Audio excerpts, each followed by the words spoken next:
Welcome to Weather and Ag in Focus. Thanks for joining us on this Monday afternoon. We got a little bit of weather coming in there. And Dean, I just saw your message a little late there. You wanted to open this one. You'll have to get your quota in later on this afternoon.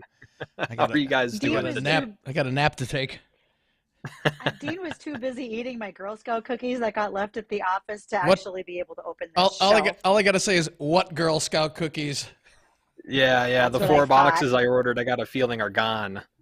4? Pretty much. I saw 1. Yeah, 4. I saw 1. You're not blue enough to be now. a cookie monster. That's it's that time of the year. I swear, I love those things. I don't think there's a bad Girl Scout cookie out there. Oof. Yes, there is. Is there? Coconut ones. Those. Yeah. No way. You can disconnect right. Bridgette now. Those are the best ones. Well, we are actually going to cover weather here in just a bit. First, we have to pay some quick bills here. But when we come back, we'll be talking about this big storm that's been advertised for a week. If you have any travel plans in the North, South Dakota, Minnesota area, you're going to want to stay tuned to the forecast, and we'll have all of that coming up for you right after the break. From ABC News, I'm Daria Albinger. President Biden was expected to arrive in Poland tomorrow, but he made an unannounced visit today to Ukraine's capital city nearly a year after the Russian invasion. Kyiv has captured a part of my heart, I must say. He will make his way to Poland tomorrow, where he's planning to meet with the nation's leader and those from 9 NATO nations. I think we're going to see Biden try to rally NATO support for Ukraine. He's going to talk about how this is not just about freedom for Ukraine, it's also about democracy at large. We heard a little bit about that today. And he's also going to talk about NATO unity. He's going to tout how NATO is stronger and more united than ever. ABC's Inez de la Quatera in Warsaw. A magnitude 6.3 earthquake has shaken Turkey and Syria. That's one of the regions that was devastated in an even stronger earthquake earlier this month. Secretary of State Antony Blinken in Turkey. We have nearly $80 million in donations from the private sector in the United States, individuals. When I visited the Turkish embassy in Washington, I almost couldn't get in the front door because boxes were piled high throughout the driveway to the embassy. More than 2 weeks after the fiery crash that released dangerous chemicals into the air in the Ohio River, FEMA is sending help to residents of East Palestine, Ohio. ABC's Mona Kosarabdi with news on Norfolk Southern CEO Alan Shaw's ongoing response. During his second visit to the disaster site since the derailment, Shaw met with residents and local leaders. I'm here to support the community, and if you'll excuse me, that's where I'm headed right now, to meet with some community members. Over the weekend, saying in an open letter, the company has implemented a comprehensive testing program to ensure the safety of East Palestine's water, air, and soil. Former President Trump is expected to visit the area this week. You're listening to ABC News. You may know the story of Emmett Till, the 14-year-old boy who was brutally beaten and murdered in Mississippi. But you might have never heard his story if it weren't for one woman, his grieving mother, who turned her son's death into a rallying cry for justice. A voice said to me, "The world will cry for Emmett Till." From ABC Audio comes Reclaimed, the story of Mamie Till Mobley. Listen now wherever you get your podcasts. Wait a minute. You mean now I can listen to GMA any time of the day, anywhere?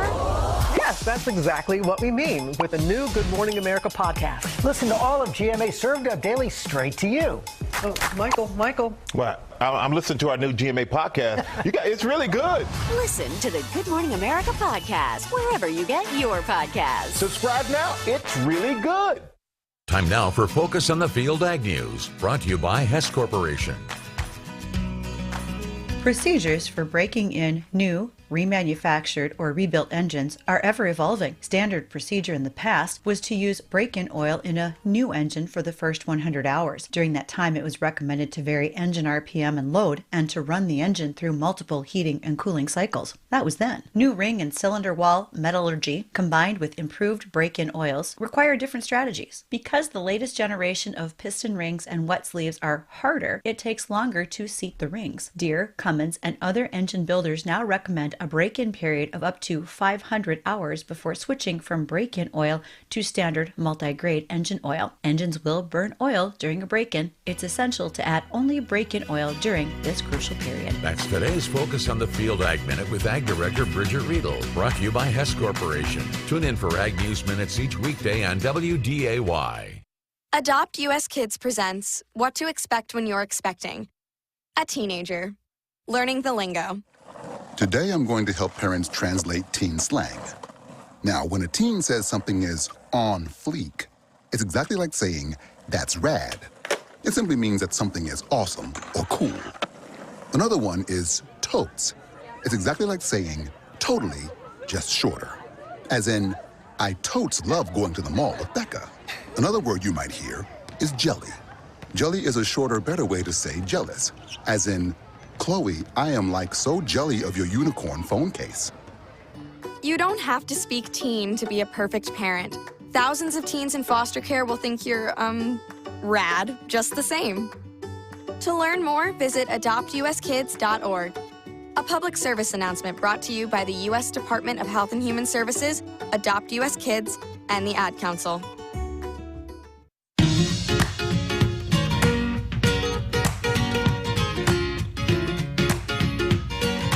Welcome back to Weather and Ag in Focus. I'm Chief Meteorologist Dean Wysocki, along with Meteorologist Justin Storm and our wonderful, talented Ag Director Bridgette Readel. Thank you guys for joining us today, and thank you everybody out there for joining us. And thanks, Justin, for waking up from your nap to be able to join our Weather and Ag in Focus show here today. Did you catch? No problem there. I'm still a little salty. It made me wake up, though. Yeah, I bet you are.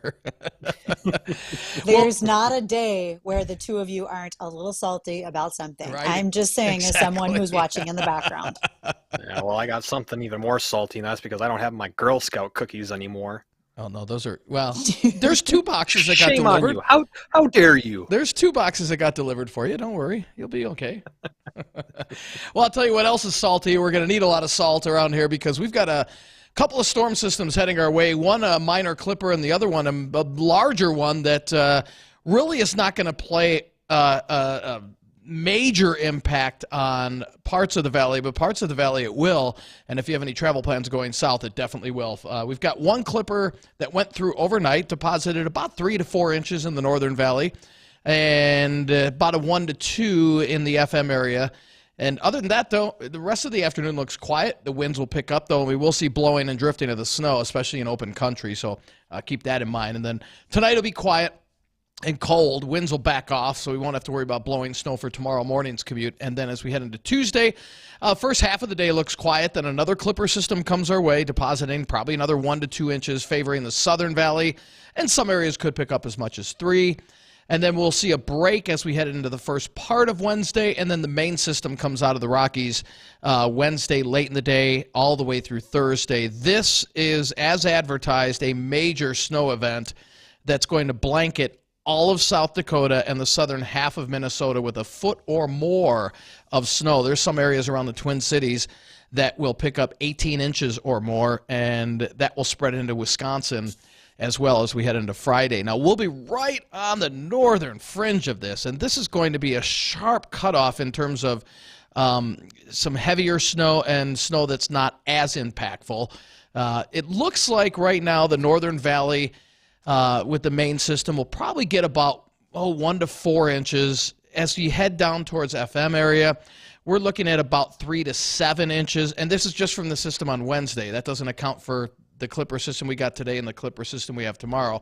But you get down towards Wahpeton and Sisseton and down towards Lakes Country and Fergus Falls area, anywhere between 8 and 12 inches. So as you go south, it really deteriorates quickly. Now, even if we only get 3 to 6 inches here in the FM area, you factor in 30 to 35 mile-an-hour winds and gusting even higher. we're going to have, if not blizzard conditions, near blizzard conditions from the 94 corridor southwards. So it is going to be very messy around here as we head towards the end of the week. So if you have any travel plans going south, I would just cancel them now if they're on Thursday, because travel is going to be near impossible the further south you go. So this is, wow. And this system on the LRC went south of us the first 2 cycles as well. So it's holding the same kind of path.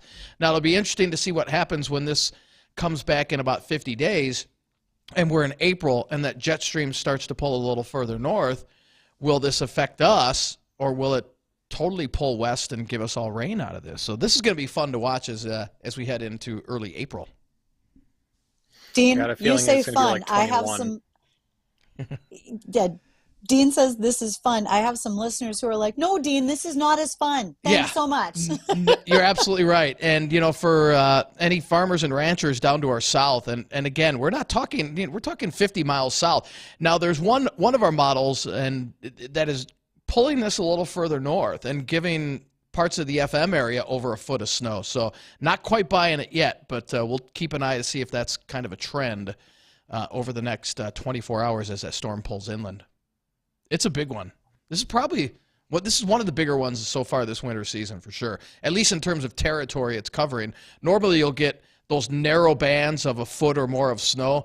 This is covering the whole state of South Dakota and southern half of Minnesota and the southern half of and central Wisconsin. So it's incredible the amount of territory this is going to lay a blanket of snow on. Nobody said Bridgette, that was I'm sorry awesome. for your traveling plans. You were going to go somewhere. You were going to go south on Thursday, were you not? No, you're not. Not anymore. Not anymore. Not anymore. That has changed, gentlemen. Yeah. That has changed. Can you leave Wednesday? Well, so here's the thing. I was planning on being actually at a bull sale looking at cattle and was going to be live from there for this show. Now, that is not the case. I can hold up little toy animals for you on Thursday, but I will not be live at a bull sale to talk about this like we'd hoped. So, yes. Were you going scouting for Dean? Well, it's always good to keep your eyes open for new livestock, and you never know what Dean might need. So I understand that there's some llamas in that neighborhood, and that's one thing Dean doesn't have yet, so I'll keep my eyes open for him. My lawnmower kind of took a dump last year right at the end of the season, so I could use some goats. A goat? I could use some goats if you can find some goats for me. I'll see what I can do. I know a guy.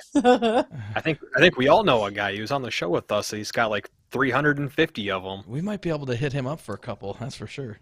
We do, and they're cute when they're little, Dean. Really cute. Oh yeah, it's just when they get Till older. they headbutt you in the knee. Yeah, right. Well, Bridgette, we have a special guest coming up here, don't we? We do, and we're going to get to him after our next segment, and that's going to be Nick Stahloch. Nick is over in the Hannaford, North Dakota area, south of Cooperstown. He is a farmer who wasn't necessarily expecting he was going to farm, but he does now. And also, he is the local road grader. Okay, that may sound boring to some people, unless you're trying to get your crop to market and you need someone to maintain your county roads, and he's had an eventful winter doing just that in the rural areas. So we'll talk to Nick right after this.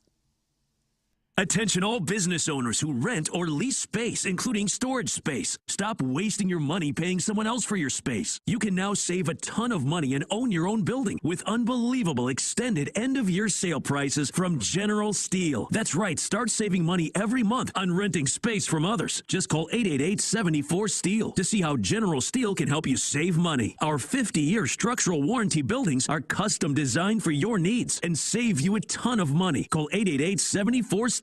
Take it from a successful entrepreneur. If you need to expand or start a new business, you need General Steel. Great team and the competitive pricing is the reason I went with General Steel. Call 888-74-STEEL now, and you can get any of our popular quick construction structures, including a 40 by 60 foot building or a 50 by 100 clear span building. Act fast, because for a limited time only, General Steel is extending its end-of-year savings. Call 888-74-STEEL. That's 888-747-8335. 888-74-STEEL.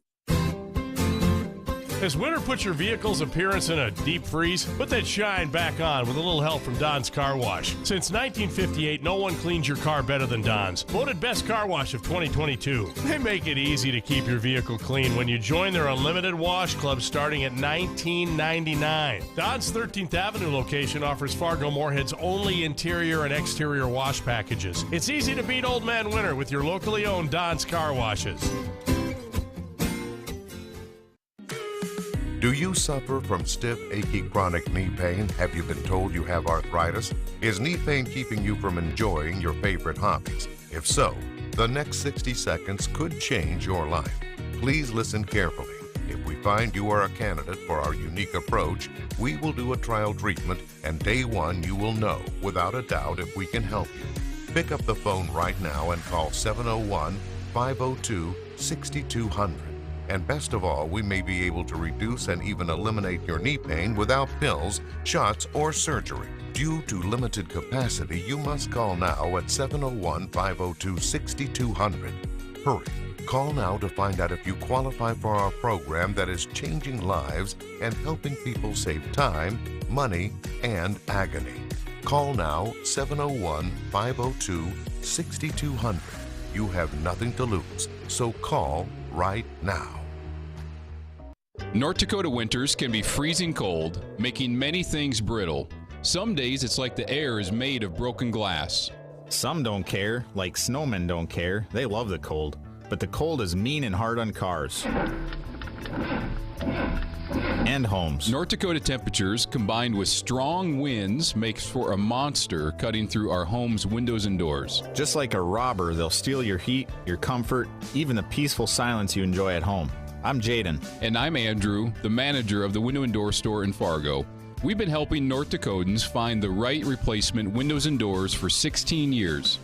Whether you want to replace 1 or 2 windows or more, we'll go to your home or business when it works for you and show you windows and doors that are made to stand up to North Dakota weather in every season. We'll give you a no obligation, no pressure estimate. We give everyone our lifetime guarantee on the installation of our windows. The Window and Door Store in Fargo. Better windows, better doors. Hey everyone, John Adams here. I hope you'll join me on WDAY Radio for my new talk show, Talk of the Town with John Adams. Every Wednesday from 11 to noon, we'll talk about issues that affect us all in the Fargo-Moorhead community. We'll talk taxes, the diversion, places to go and things to do, and of course, bison and Viking football. We'll talk about issues that affect everyone in this great community that we call home. That's Talk of the Town with John Adams, Wednesdays at 11 on WDAY Radio.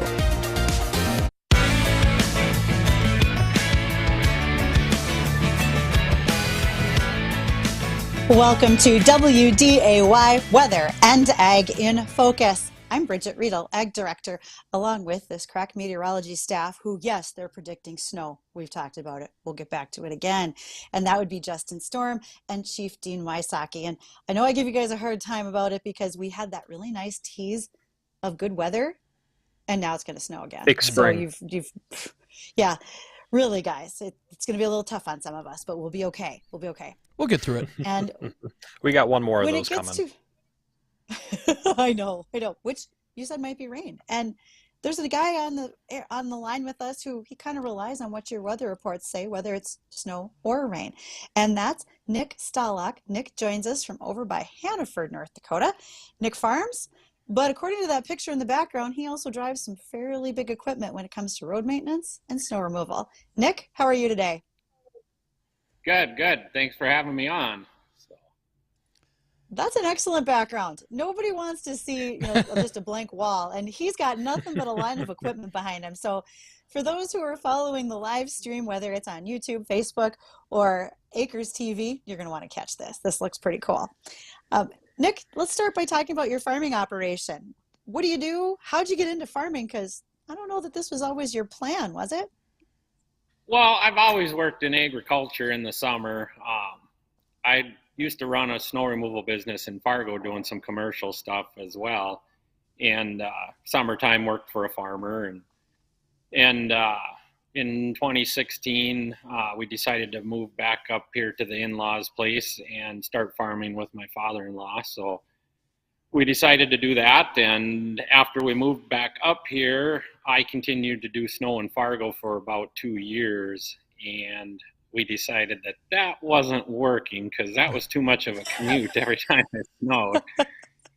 And so the opportunity just kind of came about to start doing some township roads. I was going to just do my township, buy an older blade, and then some other townships got word of that and started calling me, wondering if I wanted to do their townships. So in the long story short, we invested a little more in equipment, took on a few more townships, and it's turned into our winter work, I guess.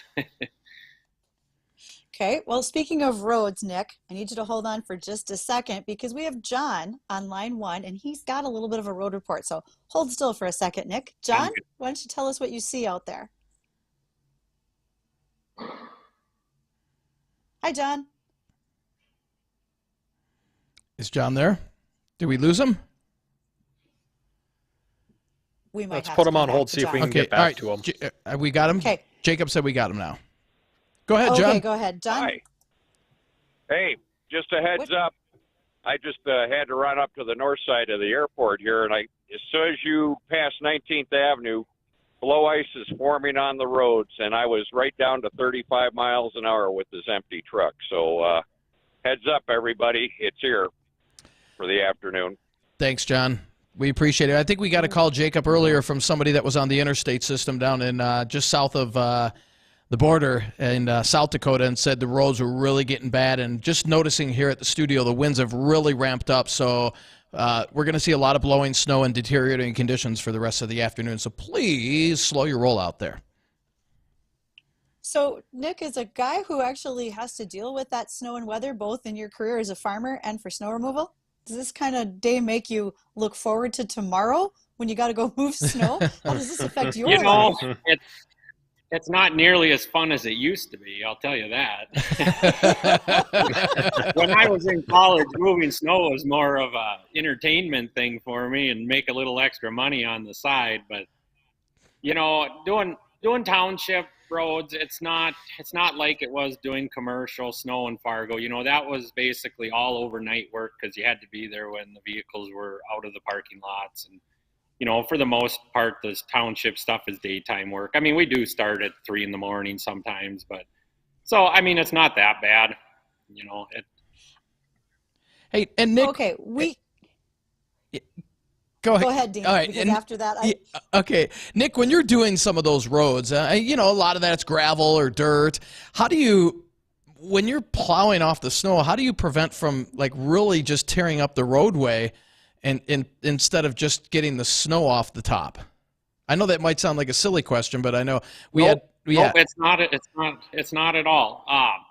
So most of my plows, we've got either wheels or shoes on them, and we can set that cutting edge just above the gravel. So we usually try and leave a ½ inch of snow, basically. But yeah, it can be a challenge sometimes because the shape of your road will change a little bit. So yeah, you don't want to try and throw the gravel in the ditch. You want to try and just leave that as little as snow as possible and leave the gravel in place. Right. A lot of winters, you know, when it freezes up, we've got good moisture, and that gravel kind of adheres to the surface, and it's not such a big deal. But now, like this fall, we were so dry that none of that gravel really froze down. So if you're going along and your plow starts hopping this winter, I mean, we're really gouging into the ground, and you can throw a lot of gravel fast if you're not careful. Yikes. So, okay, Nick, you've been using a term that we need to define for folks who are listening, and you've talked about the townships, and so have I. All right, do you want to give the definition of exactly what's a township, or would you like me to do that? Well, you can probably give the definition better than I can, but you know, I'm not doing county work. I'm a private contractor, and I contract with the townships. So. Mm-hmm. So for folks who are wondering, when you think about the way land is platted agriculturally, a township is 36 sections. Each section is a mile by a mile. So now you have a 6x6 square that becomes that township. Fun fact, if I remember this correctly, usually it's about section 16, because each one of those sections is numbered. Usually it's about 16 that was always platted where the school sat within those townships back when we had one-room schoolhouses.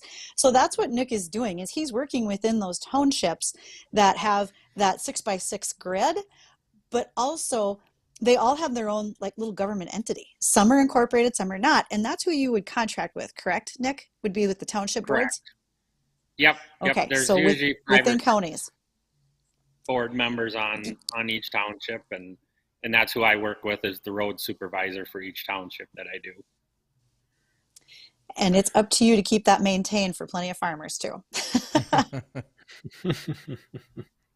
Yep, in the winter time, our main goal is to try to keep the main bus routes open, first things first, and then we'll come back and do secondary roads later on. But our main goal is to get everybody one way in and out to start out with. And go from there. And Nick, during harvest time, when all the heavy machinery is out on some of those township roads, how much damage does that do to the roadways, and how often are they quote unquote re-graveled? Well, graveling usually takes place once a summer is generally what happens. We pick the roads that need the most work and we'll put gravel on them. But yes, heavy trucks is the biggest thing. And depending on moisture, if it's a wet fall, we really tear up the roads. Generally, I try to get the roads in decent shape right before harvest. That's one of the things with me farming myself is sometimes when I should be out trying to fix these roads because of truck damage, I'm actually harvesting myself. But it works pretty good. I mean, I've got a couple guys that help me out, and they are good at running the equipment too. So. And Nick, I believe I think it's that time to pay some bills. But when we come back, if you have any questions for Nick, shoot us a call, 701-293-9000. Again, that's 701-293-9000. We'll talk more with Nick here as we come back. Comfort King, wake up! I don't want to, Night-Night. You must! The Knights of the Round Mattress have assembled to address the foreign mattress invaders. Yes, box beds and foam mattresses have infected the kingdom, causing poor sleep for too many of our citizens. They've been tricked into buying beds without even laying on them. It's madness! If only they knew that Honorable Comfort King makes the world's best mattress and comes with a soft spot warranty and a lifetime comfort guarantee. Comfort King Mattress Factory for queens and kings. And peasants too. Hi, I'm Kevin Wolf, president of Laney's. Do you have a problem with your furnace that needs repair? Or is it just time to finally replace it for good? If so, you need to consider Laney's for all of your heating needs. Our technicians are courteous, clean, and professional, and you can trust that they will get it done right the first time. So for peace of mind, call us today at 237-0543 or visit us on the web at laneysinc.com. 828 is just great.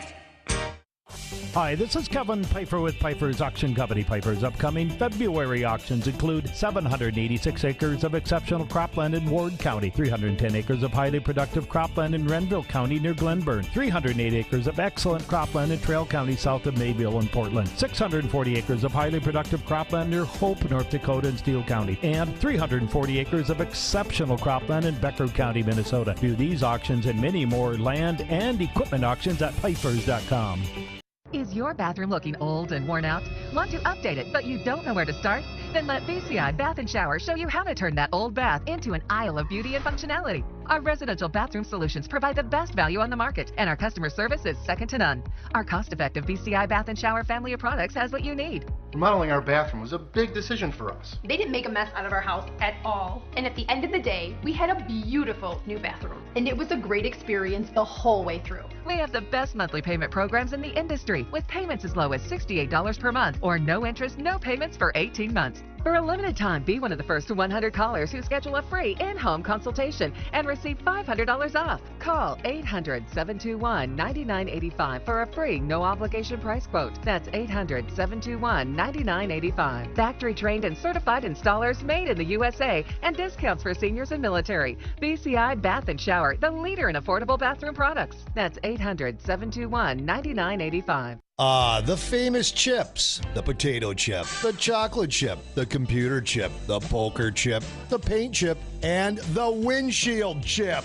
Glass Doctor of Fargo Moorhead wants to remind you that the difference in temperature outside and inside your vehicle can make a little chip grow into a real budget buster. So make your repair replacement appointment today at Glass Doctor of Fargo Moorhead. Call or go online at glassdoctor.com/Fargo. That's glassdoctor.com/Fargo. Call the Glass Doctor, we'll fix your paint.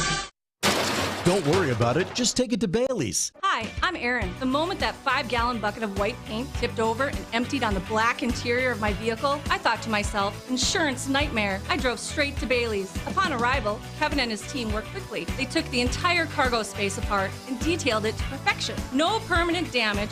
Crisis averted. So glad I called Bailey's. Check out Bailey's Auto Body for your collision repair needs. Go to Bailey'sAutoBody.com. Just take it to Bailey's.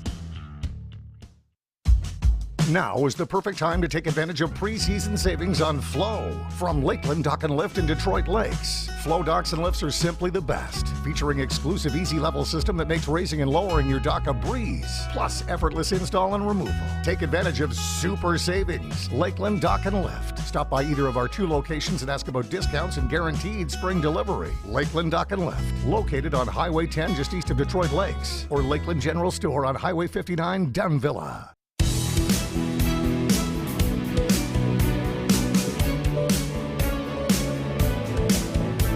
And welcome back to Weather and Ag in Focus. Thanks for rejoining us on this Monday afternoon, 1:36 right now, and we're joined with Nick Stahloch.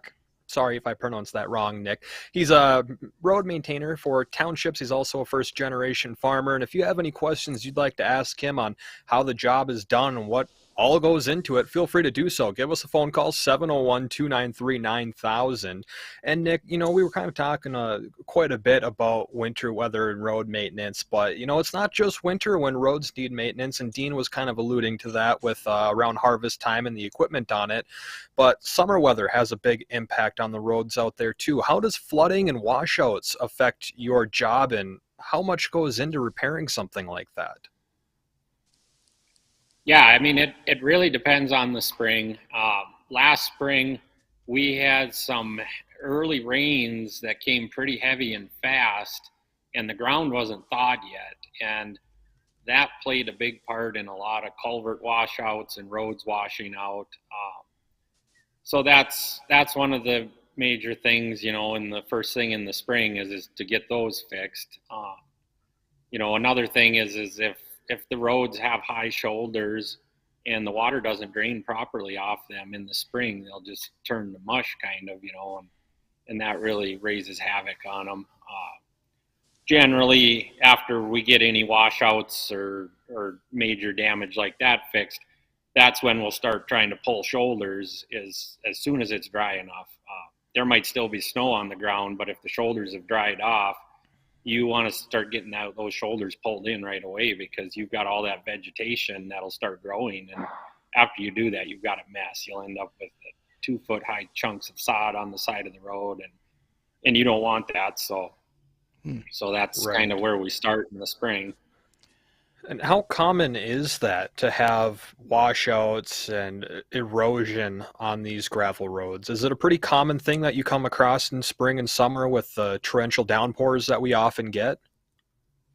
Yeah, I would say it is pretty common. I mean, obviously some years there's way more than other years. Last spring we had a lot. The spring before there was a couple spots, on an average snow melt. I mean, yeah, you're gonna get some of that. It's even on hilly roads, it'll run down the shoulders and it'll wash the shoulders a little bit. And Nick, I mean, you're out in the middle. I'll call it the middle of nowhere compared to some of the, some of the city areas, and I'm sure you run across some strange things. Possibly, what would be some of the weirdest things that you've seen while you're out maintaining the roadways? Oh, I don't see nearly as much weird things as I did when I used to do snow removal in downtown Fargo in the middle of the night. Really? I'll say that. Well, yeah. I wouldn't say that I really see a whole lot of weird things. I mean, I find things on the side of the road, phones. I've found cash before, it's like, what's a $20 There you go. bill blowing out here? But there it is. Have you ever been able to be lucky enough to help like a stranded motorist, and they're so grateful that we thought we were stuck out here, and thankfully you came along?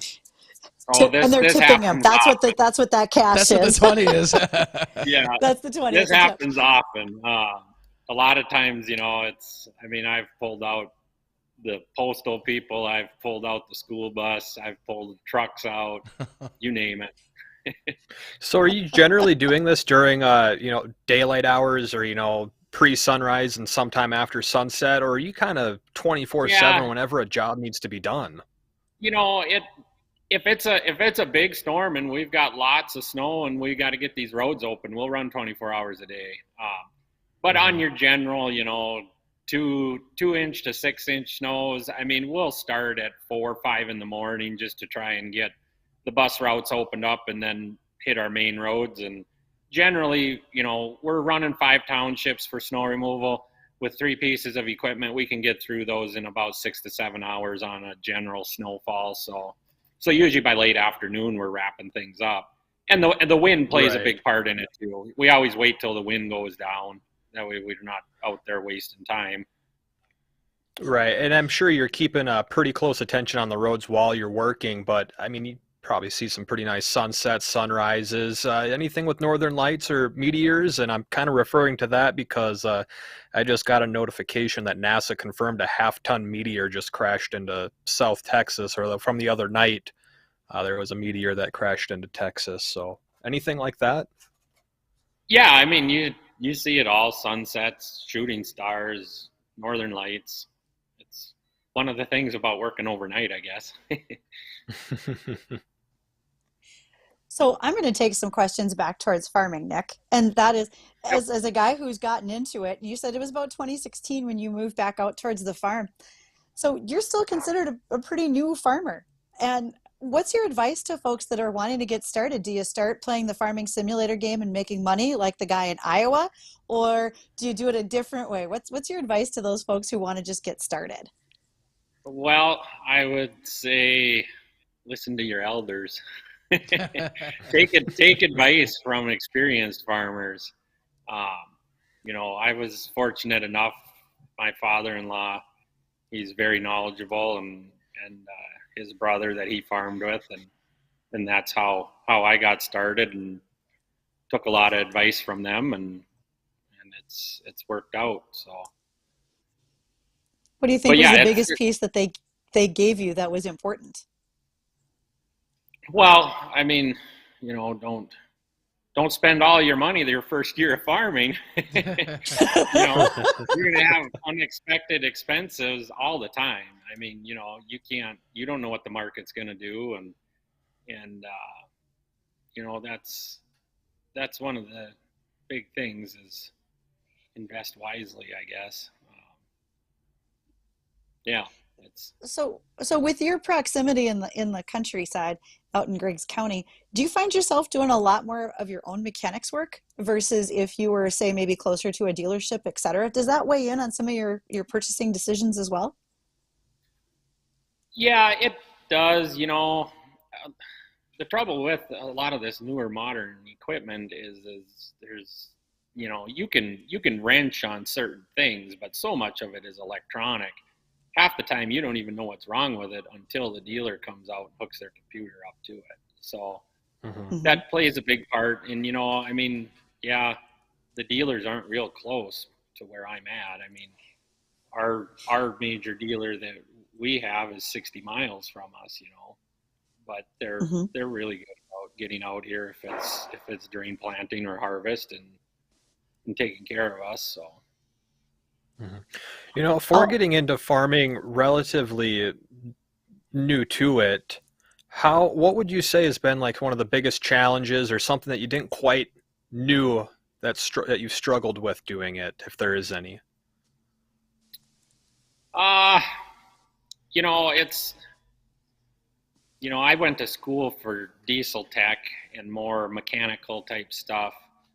So marketing is kind of, something that I had to learn a lot about when I started farming myself. we do use a marketing firm that helps us with that. So that has helped me learn that aspect of it. I would say that that's the biggest thing. You know, with me working for a farmer for all those years before I started farming, you know, the actual planting of the crops and harvesting, you know, that part, I knew how to do that. It's the paperwork side that I had to do some learning on. Mm-hmm. Well, you haven't incorporated any livestock into this operation yet. How long until you I see you shaking your head. Nope, not happening. When would I have time for that? You're right. You're probably not really going to be bringing in any new flocks or herds anytime very soon. No. Question back to road grading. There's a number of folks that use some dust retardants, you know, there's some soybean-based products, et cetera, on their gravel. Is that in any way help or hinder you with what you do with the maintainers? Or do you think that those are a good idea at all? Well, you know, they are a good idea. The only trouble with it is once you put it down, generally we don't blade through it. You know, that most of that stuff is attracted to moisture. And of course, depending on the summer too, if it's a dry summer, you kind of lose it over time. But, you know, it has its place.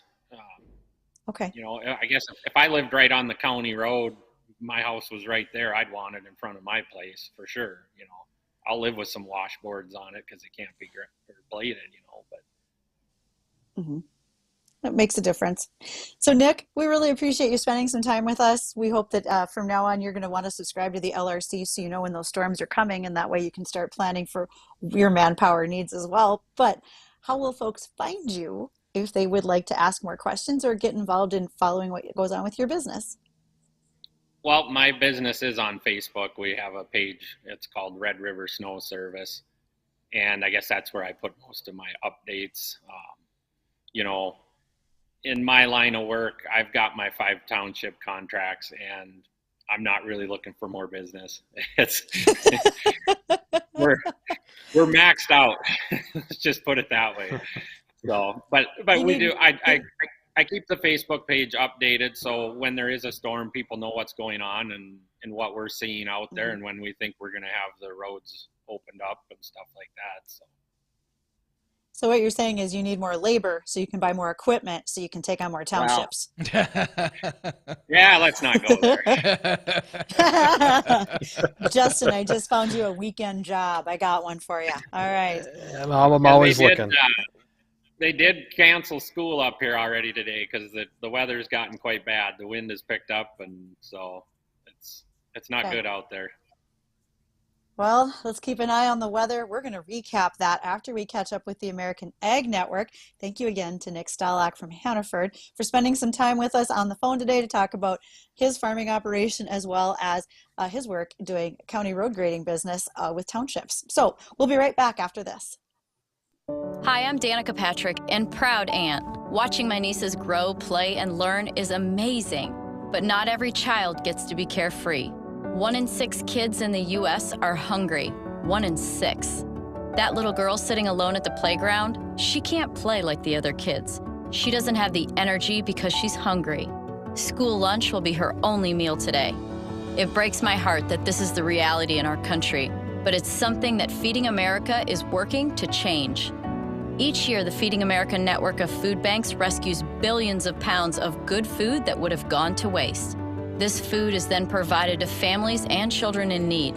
Being a kid should be about using your imagination, learning, and having fun. These children shouldn't have to miss out on simply being a kid because they're hungry. To find out how you can help end childhood hunger in your community, visit feedingamerica.org. Brought to you by Feeding America and the Ad Council. No wonder life weighed a ton. Look at all the bricks I had in my pack. Here's my I hate school brick. No idea how that one even got in there. Lighter already. And this one. This was me stressing because I didn't think I had enough friends. Too heavy for too long. My parents. Just couldn't seem to get on the same page. My social life stuck in neutral, my grades, sports, you name it. With all this weight on my shoulders every day, of course my life was a heavy mess. It was time to lighten up. I finally figured out my bricks weren't as heavy as I thought. For some great tips on lightening your life, visit yourlifeyourvoice.org. Hey, it's my life and my path. I say what goes in it. Markets closed mixed in quiet trade action on Friday. You're listening to the American Ag Network. I'm Jesse Allen with this market update.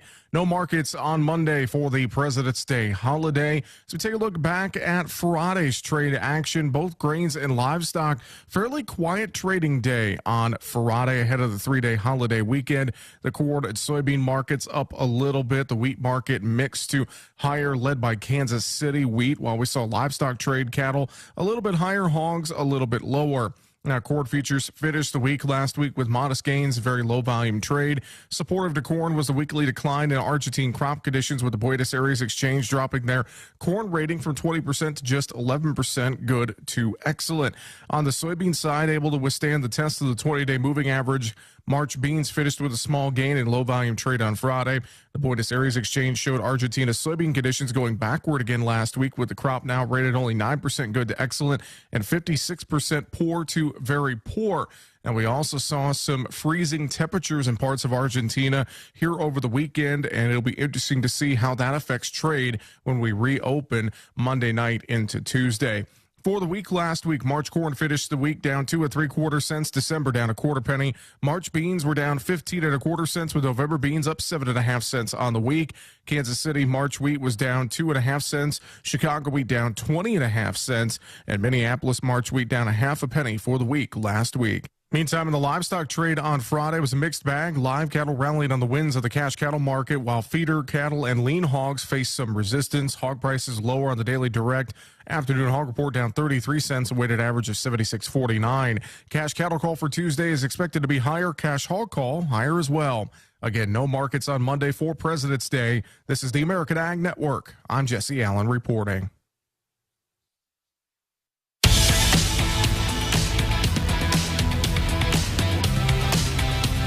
You know, I gotta say, I really enjoy this new intro music that we're getting here on Weather and Ag In Focus. Are you liking it? And I'm digging it. Well, I don't know what's gonna come next. It's always something new, and I love it. It's 1:52 this afternoon. Thanks for rejoining Weather and Ag In Focus. Weather has been a big talk over the last few days, and it's going to continue to be a big conversation piece over the next few days, and we're starting to see those conditions outside deteriorating. Wind within the valley around 10 to 25 miles an hour as it's pivoting to the northwest, but you go just west on I-94 towards Valley City and Jamestown, sustained wind at 30 miles an hour and gusting into the 40s, and we're going to see this wind spreading over a wider area. Winter weather advisory does remain in effect for our region, and well, unfortunately, there's more weather that's going to be on the way that's going to be posing impactful travel over the next few days. Dean, do you want to dive a little more into detail on what we should be expecting over these next few days? Absolutely. Short term, though, I want to hit radar real quick because there are some more snow showers developing, mainly east of Grand Forks into the Crookston area. Just north of Fertile, there's some snow showers there. Also seeing some snow streamers developing now as this cold air rushes in out around Hope. Can't rule out a few isolated snow showers for the rest of the afternoon, but the main thing is going to be blowing snow, reduced visibility out in the open country. Then we have to deal with another clipper as we head into Tuesday afternoon and Tuesday evening. And what we're looking at there is, I think we're going to see a little more snow in the Southern Valley out of that one, where this first clipper today favored the Northern Valley. Tomorrow's will favor the Southern Valley, and it looks like that's going to come in here late afternoon, favoring the evening and after dark hours. So your morning commute tomorrow morning should be okay. Evening commute will start to get a little bit slippery, and then if you have a late evening commute, that's when things will start to go downhill as well. Then we'll see a break early on Wednesday before the main system comes out our way as we head into Wednesday night, and especially Thursday is going to be a mess around here. Now, with clipper number 2 coming in tomorrow, we're getting a little variation on our models anywhere from 1 to 3 inches for most of our models, but there's a couple models putting down 3 to 5. We'll keep it on the low end for now, about 1 to 3, but keep in mind that may change. We could get up to about 5 inches from that clipper system in the Southern Valley. And then the main event Wednesday night into Thursday, that looks to be a very widespread snow event. Now, right now, most of our models there's a sharp cutoff. The cutoff of the snow is going to be just north of the 94 corridor, at least the substantial snow. I think we're going to see around 3 to 6 here in the FM area on most of the models. Again, there's a couple of models giving us 6 to 10 inches, but we'll downplay it for now. Even if we get 6 inches here in the FM area, on top of the 2 clipper systems that we've already had through, and the winds ramp up on Thursday as well, we're going to have near blizzard conditions throughout much of the area. And the further south you go towards Wahpeton, Sisseton, Fergus Falls, those areas could pick up close to a foot of snow. That's not out of the question. And again, you factor in those strong winds on Thursday as the system starts to really wrap up. Travel is not going to be recommended. In fact, I'm sure there's going to be many roadways that are closed on Thursday due to the blowing and drifting of the snow and reduced visibility. And then things slowly improve for Friday and as we head into the weekend. So again, if you have travel plans, especially Thursday into Wednesday night into Thursday, even into Thursday night, things are going to be pretty bad around here. So just kind of alter your plans. If you're having any flights going out of Minneapolis, you're going to want to double check those because the Twin Cities area is expecting at least 12 to 18 inches, if not maybe a touch more than that. And then again, you factor in the winds on top of that, it's going to be a really, really hard time to get around for sure. But at least things do improve as we head into the weekend. I feel like this is what Jay Thomas would call a milk and bread situation. Get to the grocery store now, folks. Get stocked up in advance. Let's not wait till the last minute. In fact, I'm going to try to go as soon as the show is over. I'm just hoping I can make it, you two. Just checking before I go anywhere. And down around the Twin Cities, they might have what's called... My God. First it was polar vortex, then it was bombogenesis, then bomb cyclone. Now the new one is thunder snow. What the hell is thunder snow? What do I do? They could actually have thunder snow down around the Twin Cities with this. So, boy, if you have any if you have travel plans going south later this week, just cancel them because you're more than likely not going to be able to get there. This is a widespread storm system. This is going to cover a lot of ground, is folks. Something pretty deep snow. impressive. Yeah, and with this, they're not. Sorry, Justin, they're not in calving season yet in South Dakota, are they, Bridgette? Not well, some people might be. We've got lambing going on actively. There will be some calves that are hitting the ground. It just depends on when folks wanted their calving season to start. So there could be some happening now. But typically it's not that. It waits till a little later in the spring. March, April. We see a lot of calving in March, but when you have weather changes like this, it's just like pregnant women. All of a sudden a really pregnant cow can go into labor and calve. I mean, if you talk to women who are labor and delivery nurses, they talk about the weather cycles and how they use that in order to increase staffing because big changes in the pressure systems can induce labor. Well, who would have guessed that? There we go. Did you know? Yeah, it's a did you know, right? Happens to cattle, happens to women. The whole 9 yards are having babies. So now the hospitals are going to have to subscribe to the LRC to see when these big pattern changes are coming. There you go. Just we're another not kidding customer. Here, folks. Everybody needs the LRC in their lives. That's why they need to listen to us every day to understand what's going on with the weather. And I was going to add on to that. I mean, the LRC had this peg. We put this Outlook together. If you've been following along on WDAYRadioNow.com, we put this together back in November. We shared it in early December. Sure enough, Wednesday and Thursday of this week is circled, and even this past weekend has been for these clipper systems that have rolled through, and it's right on schedule. You could have known about it months in advance. And again, mark your calendar, approximately 50, 51, 52 days from now, or from Thursday, that same system will be rotating back. So if you go on your calendar, this is a short month, March is a long month, we're looking at what, April 7th, right around there, somewhere in that time going frame. Into the second week. If I remember it, I want to say it was the 14th, so just in time for my birthday. Oh, there you go. Just in time for Easter if it's on the 7th, because we have Easter on April 9th this year. So get your hams in advance, people. Be prepared. There you go. Well, that's going to do it for us here on Weather and Ag in Focus. We thank you for listening. For those watching on YouTube Live, Facebook Live, thank you very much. And we'll be back tomorrow from 1 to 2 o'clock in the afternoon. The Jay Thomas Show will be coming up next, and we got some fun things in store tomorrow, so make sure you check on back. Again, this is Weather and Ag in Focus. Everyone have a great afternoon. 970 WDAY.